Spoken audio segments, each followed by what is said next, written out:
Friend से हमारे रिश्तेदार लगाते हैं तो वो बार बार फ़ोन करके पूछते हैं बेटा क्या रहा है इस बार, और जब आप ना में आंसर देते हैं नहीं हुआ तो उनको बड़ा धक्का लगता है और आपकी जो सोशल इमेज है वो लगातार रिड्यूस होती जाती है, जो आपके कॉन्फिडेंस को भी लो करती है। लगा कि आप जब यहाँ आओ तो अपने आप को एकदम ये मान के चलें कि आपके जो नॉलेज का लेवल है वो काफ़ी हाई है और आप पूरी तरह क्लास में बैठने के लिए एकदम से तैयार हैं। भाई डिफरेंस तो बहुत आया है, जब से कोविड आया है तो लोगों ने ज़्यादातर ना ऑनलाइन को प्रेफरेंस दे दी है ज़्यादा। इंस्टीट्यूट के भरोसे कभी भी एग्ज़ाम नहीं निकल सकता या किसी शिक्षक के भरोसे एग्ज़ाम नहीं निकल सकता। एग्ज़ाम निकालने के लिए मुझे लगता है ये खुद की रणनीति और एक अच्छा कंटेंट, ये बहुत इसेंशियल चीज़ें हैं। वहाँ रहते हैं ओल्ड राजेंद्र नगर में, तो वहाँ और यहाँ थोड़ा डिफरेंस है। यहाँ आज भी ज़्यादातर लोग ऑफलाइन पे ही रिलायबल करते हैं, जैसे 6 से 7 हज़ार करोड़ का रेवेन्यू जनरेट कर रहे हैं इंस्टीट्यूट और वैकेंसी वही 800-900 हज़ार वैकेंसियाँ हैं, तो फिर कैसे चीज़ें हो पाएगा। Hello everyone, welcome to astro live. जैसा कि आप सभी को पता है कि आप देख सकते हैं कि मेरे पीछे आपको बहुत ज़्यादा क्राउड दिख रहा होगा, तो अभी मैं मुखर्जी नगर में आज फिर से आया हूँ। तो इस वीडियो में हम कवर करेंगे जैसा कि अभी 5 जून को UPSC CSE का प्रीलिम्स होने वाला है, तो इस बारे में हम स्टूडेंट से जानते हैं कि उनकी क्या प्रिपरेशन में कितनी % तैयार हो चुकी है और वो क्या स्ट्रेटजी फॉलो करते हैं, क्या वो मॉक टेस्ट लगा रहे हैं, PBCS क्वेश्चन, ऐसे तमाम प्रकार की चीज़ें तो इस वीडियो में कवर करने वाले हैं। अगर आप चैनल पर हैं तो चैनल को सब्सक्राइब कीजिए, वीडियो को लाइक कीजिए, शेयर कीजिए।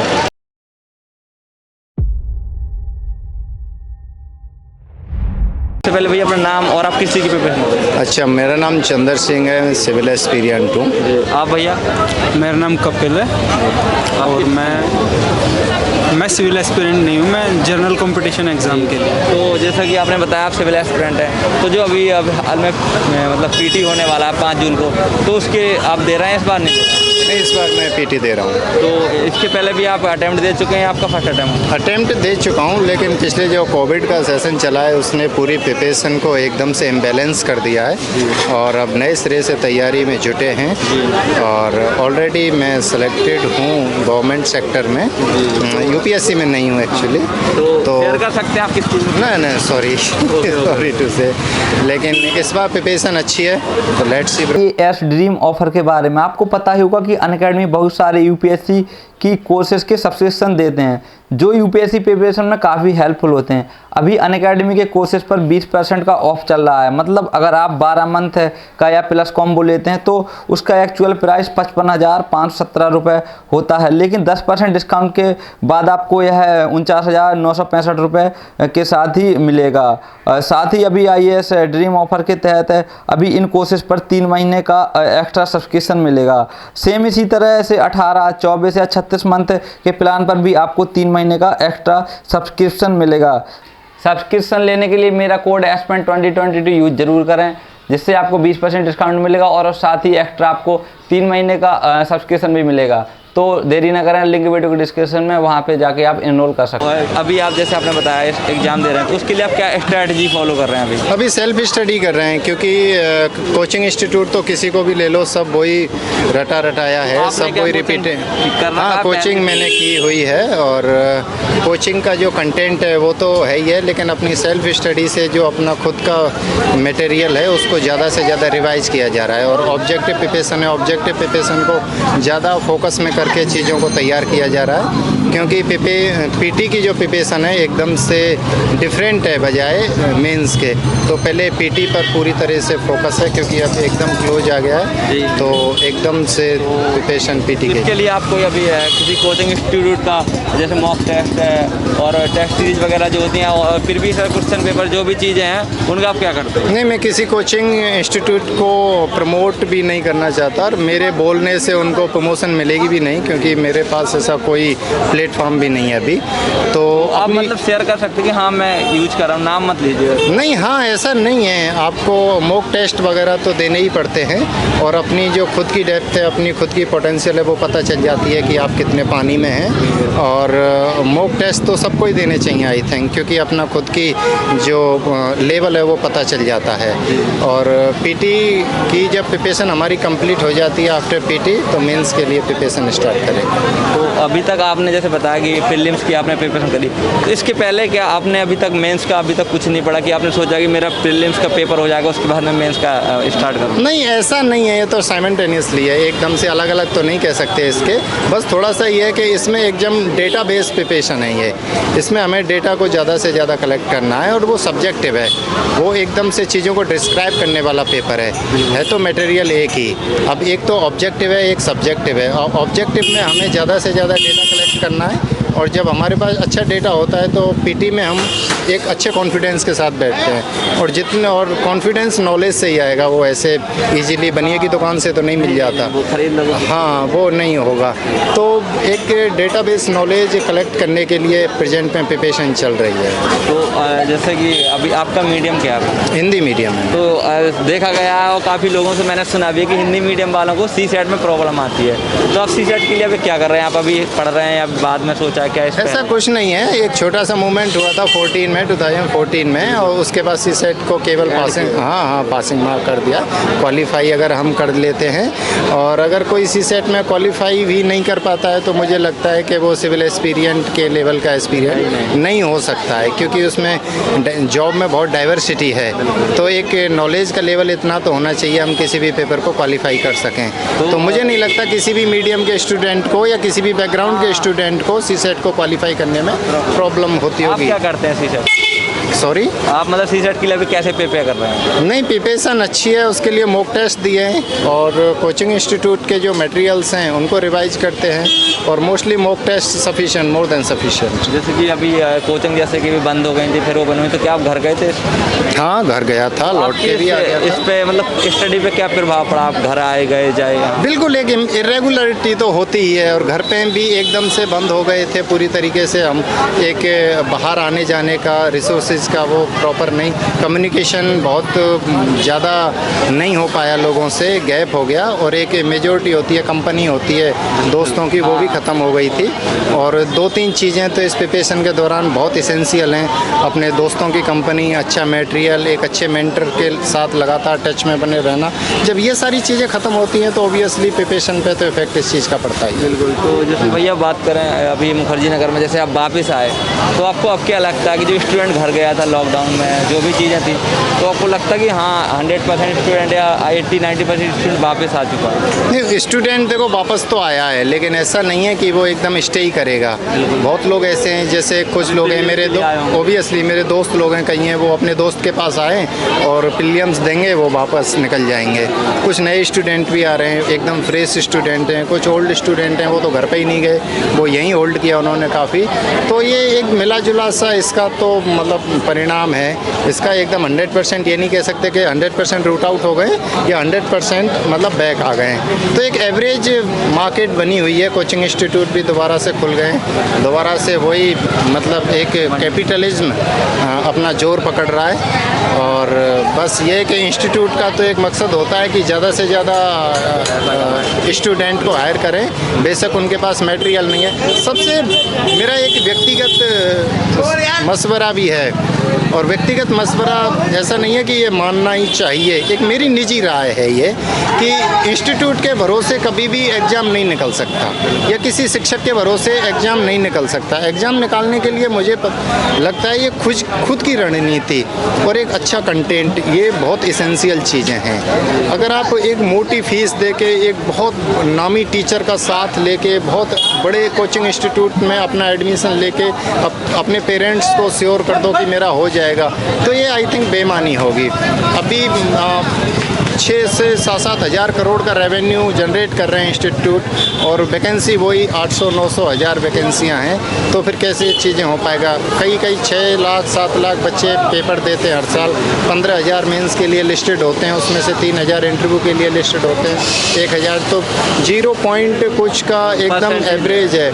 तो आप इस बात को मान लीजिए कि कोई भी इंस्टीट्यूट, कोई भी टीचर या कोई भी गारंटी आपको परिणाम नहीं दे सकती। परिणाम आपको आपकी रणनीति आपकी खुद की एकदम टाइम टेबल, आपकी खुद की डेप्थ, आपकी खुद की नॉलेज, आपका खुद का एक जो पैटर्न है वही दे सकता है। आपकी खुद की एक पकड़ सब्जेक्ट पर, आपका रिवीजन और आप कितनी नॉलेज गेन कर रहे हैं, वो आप चीज़ों को किस तरीके से देख रहे हैं। क्योंकि ब्यूरोक्रेट बनने के लिए एक चीज़ों को सीमित दायरे में नहीं समेट कर रख सकते।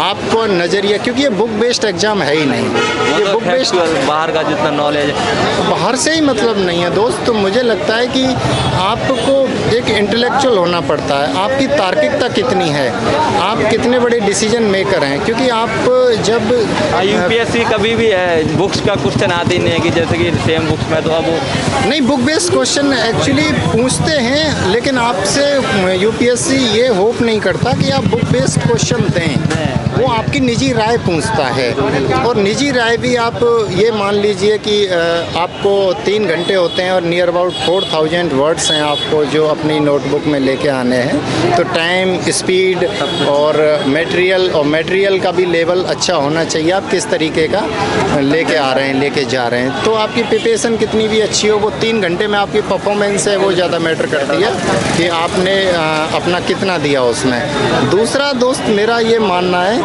कि अगर आप बुक के भरोसे रहेंगे तो चीज़ें बिगड़ती चली जाएंगी। आपको सार्वभौमिक तैयारी करनी है, अपना सर्वांगीण नॉलेज अपनी डेवलप नहीं कर पाएंगे तो मुझे नहीं लगता कि आप चीज़ों को तार्किक रूप से सोच पाएंगे और अभिव्यक्त कर पाएंगे। और फिर अगर आप अच्छा नॉलेज है, मेरे कई दोस्त ऐसे हैं वो यूनिवर्सिटी भी गोल्ड मेडलिस्ट हैं, इंस्टीट्यूट में भी किसी को कोई भी क्वेश्चन कर दीजिए उनका हैंड्स अप ही रहता है, लेकिन वो पीटीवी नहीं निकाल पाते। और तो अपनी रिप्रेजेंटेशन है। आप ये मान लीजिए कि पेपर 2.5-3 घंटे का होता है, 250 मार्क्स होते हैं, और इंटरव्यू 35 से 40 मिनट का होता है और 275 मार्क्स हैं, 275 मार्क्स का है। तो 35 मिनट में आपको 250 नंबर लेने का चांस है और 3 घंटे में 250 नंबर का चांस है। तो इसका मतलब ये है कि आपकी पर्सनैलिटी और आपका चीज़ों को रिप्रेजेंट करने का तरीका मैटर करता है कि आप कितने लायक हैं इस सर्विस के लिए। तो इस सर्विस में आपकी नॉलेज तो मैटर करती ही है, साथ ही साथ आपको अपने आप को रिप्रेजेंट करने का जो तरीका है, आप प्रशासन के साथ में, राजनीति के साथ में और समाज के साथ में किस तरह बैलेंस कर सकते हैं, वो आपके अंदर कला है या नहीं है, ये चीज़ें भी मैटर। जो नए स्टूडेंट हैं अभी जो दिल्ली आना चाहते हैं हाल में, या प्रिपरेशन से जो नए जुड़ना चाहते हैं, तो आपका क्या मैसेज रहेगा उनके लिए? मैं खुद एक मध्यम वर्गीय परिवार से हूँ और मेरे पास भी वो उतने संसाधन नहीं हैं और ना थे।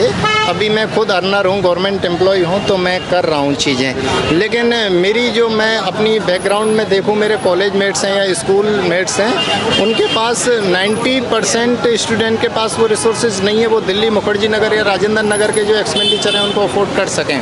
तो मेरा ये मानना है, और मेरे जितने भी जूनियर्स हैं या मेरे नोन लोग हैं, मैं तो उनको यही एडवाइस करता हूँ कि पहले अपने आप को, यहाँ आने से पहले अपने आप को तैयार कर लीजिए। चाहे एनसीईआरटी से अपने आप को तैयार करें या स्टैंडर्ड बुक से तैयार करें, क्योंकि यहाँ आने के बाद आप एनसीईआरटी पढ़ते हैं, स्टैंडर्ड बुक पढ़ते हैं और फिर कोचिंग में बहुत ज़्यादा पे करते हैं, फिर ऑप्शनल का करते हैं, तो आपकी जो फैमिली पे लोड है वो बहुत ज़्यादा हो जाता है। और फिर दूसरा, इसमें सिलेक्शन की जो पॉसिबिलिटी है वो भी बहुत टफ है। तो मेरा ये निजी मत है, किसी पर थोपना नहीं है, कि भाई आप जब यहाँ आओ तो अपने आप को एकदम ये मान के चलें कि आपके जो नॉलेज का लेवल है वो काफ़ी हाई है और आप पूरी तरह क्लास में बैठने के लिए एकदम से तैयार हैं। और ऐसा नहीं है कि आप यूपीएससी की ABCD ही मुखर्जी नगर या राजेंद्र नगर में आके सीखो तो वो आपके लिए पॉइजनस हो सकता है, आपके लिए और आपकी फैमिली के लिए उससे भी ज़्यादा। क्योंकि जिस दिन आप दिल्ली में आपका फ्लाइट लैंड कर दी है, परिवार वाले या पेरेंट्स और रिश्तेदार उसी दिन से होप लगाने लग जाते हैं कि हमारा बेटा, हमारा भांजा, भतीजा, हमारा चाचा एक सिविल सर्वेंट बन के लौटेगा।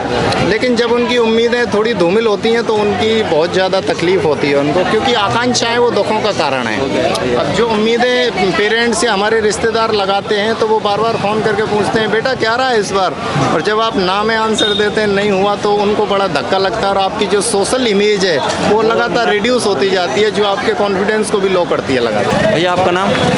मेरा नाम भानु तोमर है। आप किस चीज़ की प्रिपरेशन कर रहे हैं? मैं यूपीएससी की कर रहा हूँ। तो अभी जैसे अभी जो प्रीलिम्स आ रहा है, क्या आप इस बार दे रहे हैं? हाँ भाई, डाला तो है। हाँ, तो इसके लिए आप क्या स्ट्रेटजी फॉलो कर रहे हैं, और इसके अलावा आप अभी मॉक टेस्ट वगैरह जो भी प्रीवियस क्वेश्चन पेपर है क्या उसका कर रहे हैं? एक्चुअली मेरी तैयारी इस बार कुछ ऐसी ज़्यादा कोई खास नहीं है, बट मैं CSET की प्रिपरेशन अभी कर रहा हूँ और GS को लेकर वही स्ट्रेटजी फॉलो कर रहा हूँ जो शुरू से करता आ रहा हूँ। तो वही आप शेयर कर सकते हैं। GS के लिए कुछ नहीं है भाई, मैं कोचिंग कर रहा हूँ संस्कृति IAS में, तो एक्चुअली अब मैं कोचिंग के हिसाब से ही कर रहा हूँ अपनी जो भी स्ट्रेटजी है।